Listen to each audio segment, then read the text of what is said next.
السلام عليكم ورحمة الله وبركاته. اليوم إصلاح كاسة سوني، عطل الكاسة. هنوصل وهنتابع.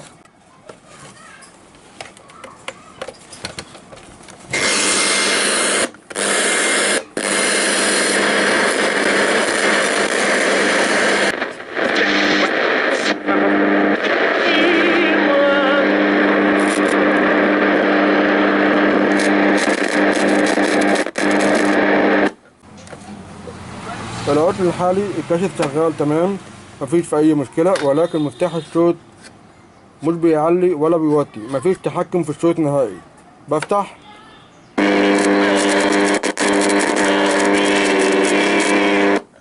بحاول أعلي الصوت وأوطي الصوت، مفيش تحكم نهائي، لا بيعلي ولا بيوطي. الصوت عالي على الآخر، الصوت عالي على الآخر ومفيش تحكم في الصوت. هبدل المفتاح بمفتاح جديد. هنتابع الفيديو مع بعض وهنشوف ايه اللي هيتم، وهنجيب مفتاح جديد بنفس المفتاح القديم.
مفتاح جديد هو نفس المفتاح القديم، نفس الحجم ونفس النوع ونفس القيمة ونفس عدد الأسلاك.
بعد ما عملت المفتاح الجديد شغال، بيعلي يوطي طبيعي جدا بدون اي مشاكل.